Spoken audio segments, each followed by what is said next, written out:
নমস্কার বন্ধুরা, সবাই কেমন আছো? আশা করছি সবাই খুব ভালো আছো। আমিও কিন্তু বেশ ভালো আছি। আমার নতুন একটি রেসিপির ব্লগে তোমাদের সবাইকে স্বাগত জানাচ্ছি।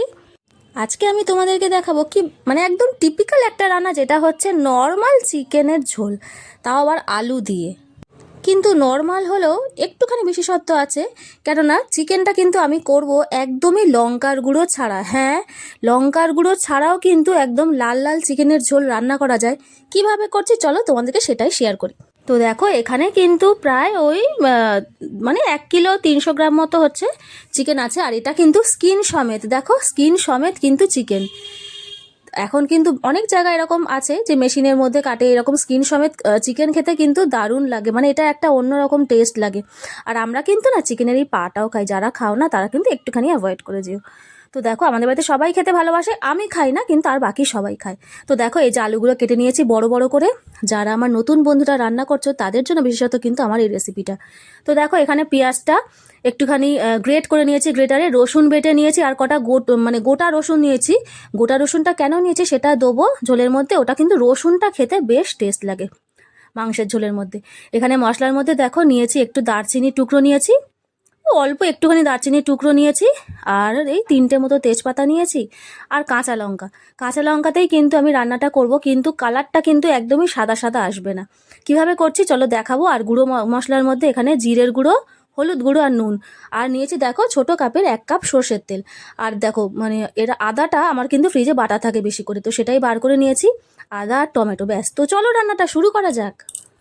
তো প্রথমেই দেখো, চিকেনের মধ্যে কিন্তু এই গুঁড়ো মশলাগুলো মিশিয়ে দেবো। আমি কিন্তু ধনে গুঁড়োটা ইউজ করি না, তোমরা চাইলে অবশ্যই কিন্তু ইউজ করতে পারো।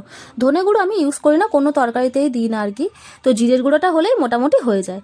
তো দেখো সবগুলো এই মোটামুটি পরিমাণ, নুনটা তো পরিমাণ মতো নেবে, হলুদ গুঁড়ো 1 চামচ, জিরের গুঁড়ো 1 চামচ, ব্যাস এই পরিমাণ হলে কিন্তু হয়ে যাবে। তোমরা মাংসের পরিমাণ অনুযায়ী মশলার পরিমাণগুলো কিন্তু আন্দাজ করে নেবে, কেননা মাংস বেশি হলে তখন মশলাটাও বেশি হবে পরিমাণে। তো দেখো, ভালো করে একটু মাখিয়ে নিচ্ছি। এর মধ্যে কিন্তু অল্প তেল দেবো।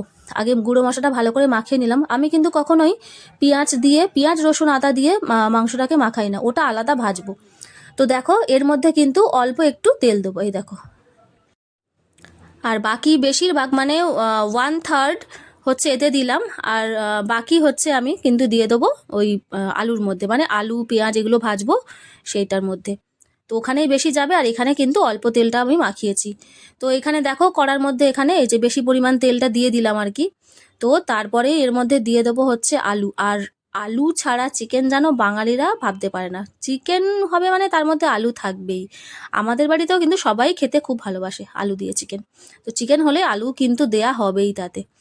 তো দেখো, আলুগুলো কিন্তু ভাজবো, একটু লাল লাল করে ভেজে নেবো প্রথমেই। যে সমস্ত বন্ধুদের ধরো আমাদের নতুন বিয়ে হয়েছে, যারা অতটা রান্নাও জানো না বা পারো না, তাদের জন্য এই রেসিপিটা কিন্তু আদর্শ। চিকেনের ঝোল একদম কষা টষা তো হয়েই থাকে, কিন্তু চিকেনের এই গরমের সময় একটু ঝোল হলে যেন মনে হয় একটু ভালো হয়। তো দেখো, একটু হলুদ গুঁড়ো দিয়ে দিলাম, একটু নুন আর ব্যাস দিয়ে একটুখানি ভাজা মতো করে নেবো, বেশি করে একটু বেশ লাল লাল মতো করে ভেজে নেবো আর কি। গ্যাসের ফ্লেমটা মোটামুটি মিডিয়াম থাকবে, কেননা খুব হাই করে দিলে বাইরেটা হবে, ভেতরটা কিন্তু একদম হবে না।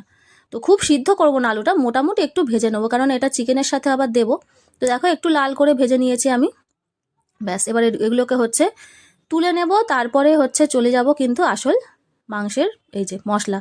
দেখো, একটু দারচিনি দিয়েছি, তেজপাতা দিয়েছি, আর তার মধ্যে কিন্তু দেখো একটুখানি এই যে রসুন দিয়ে দিলাম, যে রসুনটা আমি বেটে রেখেছিলাম আর কি, সেইটা। রসুনটা একটু ভাজা হয়ে যাবে তেলের মধ্যে। রসুন দিলে না, রসুনের গন্ধটাই কিন্তু আলাদা হয় মাংসে। যারা এইভাবে খাওনি অবশ্যই কিন্তু এভাবে একবার খেয়ে দেখো। অনেকেই আছে সব কিছু একসাথে মশলাটা হচ্ছে মাংসের মধ্যে দিয়ে একেবারে তোমরা তেলে দাও, কিন্তু এইভাবে একবার করে দেখো, খুব ভালো লাগে কিন্তু। রসুনের গন্ধটাই আলাদা হয়। আর এই যে কেন বললাম যে কাঁচা লঙ্কা দিয়েও হচ্ছে একদম লাল লাল মতো হবে রান্নাটা, এই যে এই পেঁয়াজটা যত ভালো করে ভাজবে, এই যে মশলাটা যত ভালো করে তুমি কষাবে, রান্নার কালারটা কিন্তু ঠিক ততটাই ভালো হবে। আমাদের বাড়িতে কিন্তু আমরা কোনো তরকারিতেই লঙ্কার গুঁড়োটা খাই না, প্রত্যেকটা তরকারিতে কিন্তু এই কাঁচা লঙ্কা ইউজ হয়। তো দেখো, বেশ কিন্তু লাল করে আমি এই যে পেঁয়াজ আর রসুনটাকে ভেজে নেওয়ার পরেই কাঁচা লঙ্কা দিয়েছিলাম, তার মধ্যে কিন্তু তারপরে হচ্ছে আদাটাকে দেবো পরে, একটু লাল করে ভেজে নেওয়ার পরে তারপরে কিন্তু আদাটা অ্যাড করবে। তা না হলে কিন্তু পেঁয়াজটা ভালো করে ভাজা হয় না, একসাথে যদি আদাটা আগে দেওয়া হয় আদাটা হচ্ছে লেগে যায়। তো দেখো এই যে ভাজা হয়ে নিয়েছে, মানে ভালো করে মশলাটা কষিয়ে নিয়েছি। তারপরেই কিন্তু এই যে দিয়ে দেবো চিকেন। চিকেনের মধ্যে তো আমি দেখিয়েছি আগে, শুধু গুঁড়ো মশলা মিশিয়েছিলাম আমি, নুন, হলুদ, জিরের গুঁড়ো, ব্যাস। তোমরা চাইলে তখন একটু গরম মশলাও দিতে পারো, আমি দিইনি, আমি লাস্টে দেবো। তো দেখো এই যে টমেটোটা কিন্তু সবসময় এই যে চিকেনটা একটুখানি 5-6 মিনিট নাড়ার মানে নেড়ে নেওয়ার পরে তারপরে মানে এই টমেটোটা দিই, কেননা টমেটোটা যদি আগে দাও তাহলে কিন্তু টমেটো থেকে জল ছাড়ে, সেই কারণে হচ্ছে এইভাবে দেয়া। তো এই যে তারপরে কিন্তু গোটা যে রসুনগুলো ছিল সেটাও দিয়ে দিলাম। আর এই রসুনগুলো যখন মাংসের ভাতের সাথে খাবে না, দারুণ লাগে কিন্তু, এটা কিন্তু গলে যাবে না এই রসুনটা, ওই জন্য একটু পরে দিয়েছি, ভালো করে কষানোর পরে। দেখো তারপরে কিন্তু বেশ ভালো মতো কষিয়ে নিয়েছি 10 মিনিট মতো, তারপরে কিন্তু আলুটা দিয়ে দিলাম। আর মাংসর কালারের মানে ডিপেন্ড করে কিন্তু অনেকটা কষানোর ওপরেও। আগে তো পেঁয়াজটা লাল করে ভেজেই নিয়েছি, তার জন্য এই দেখো কালারটা দেখো এসছে কেমন, লঙ্কার গুঁড়ো ছাড়াই, কোনো রকম ফুড কালার, কাশ্মীরি লঙ্কার গুঁড়ো কিচ্ছু কিন্তু আমি এখানে দিইনি। তো দেখো এই দেখো যখন এরকম মনে করবে যে তেল আর মশলা আলাদা হয়ে যাচ্ছে, তখনই কিন্তু বুঝবে তার মানে কষাটা পুরোপুরি তোমাদের কমপ্লিট। যত বেশি মাংস কষাবে তত কিন্তু মাংসের টেস্ট বাড়ে, তত বেশি টেস্টি হবে। আর অবশ্যই কষানোর সময় কিন্তু গ্যাসটা মিডিয়াম মিডিয়াম টু লোয়ে রাখবে, কেননা হাই করে দিলে ওই তলায় লেগে যাবে, মানে কষানোটা কিন্তু ভালোভাবে হবে না, ওই জন্য আস্তে আস্তে একটু সময় নিয়ে কষাবে। তারপরে দেখো একটু গরম জল দিয়ে দিলাম মাংসটার মধ্যে, ব্যাস। এবারে কি আর ওই 6-7 মিনিট মতো ফুটলেই কিন্তু মাংস রেডি, কেননা কষানোর সময় কিন্তু মাংসটা মানে প্রায় 80% সিদ্ধ হয়ে গেছে। আর এইভাবে অবশ্যই একবার করে দেখবে, মাংসের টেস্টই কিন্তু আলাদা আসে। দেখো এবারে ফুটে উঠলেই কিন্তু মানে খানিকক্ষণ ফুটবে, তারপরেই কিন্তু নামিয়ে নেব।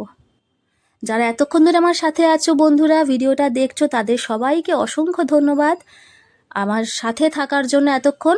আর যদি ভিডিওটা মানে ক্লিক করার পর দেখেই থাকো এতক্ষণ অবধি, তাহলে তোমাদেরকে একটু অনুরোধ করব আমার চ্যানেলটা সাবস্ক্রাইব করে আমার পাশে থেকো। আরও নতুন নতুন আরও ভালো ভালো আর আরও ইউনিক কিছু ভিডিও আসতে চলেছে সামনে, তো সেটা দেখার জন্য কিন্তু আমার চ্যানেলটাকে অবশ্যই সাবস্ক্রাইব করে আমার পাশে থেকো বন্ধুরা। তো দেখো চিকেনের ঝোল কিন্তু আমার একদম রেডি, দেখেই না মনে হচ্ছে লোভ লাগছে। দেখো বিশেষ করে তো আলু, চিকেনের থেকে আমার মনে হয় যেন আলুটাই বেশি মানে টেস্ট লাগে চিকেনের মধ্যে। এই যে ব্যাস ফুটে উঠেছে, এবার একদম নামিয়ে নেবো। আর এই যে স্কিন সমেত মাংসগুলো না একটু আলাদাই টেস্ট হয় যেন। এই দেখো ওপর থেকে একটুখানি কিন্তু গোটা পাকা লঙ্কা দিলে কিন্তু দেখো এটা দেখতেও ভালো লাগে, আর যার একটু ঝাল বেশি লাগবে সে কিন্তু চেপেও খেতে পারে। তো দেখো আজকের রেসিপি চিকেনের ঝোল কিন্তু আমার একদম রেডি। যারা যারা আমার সাথে ছিলে এতক্ষণ সবাইকে অসংখ্য ধন্যবাদ ভিডিওটা পুরো দেখার জন্য, এইভাবে আমার পাশে থেকো। আজকের মতো এখানেই তাহলে আসি, সবাইকে নমস্কার।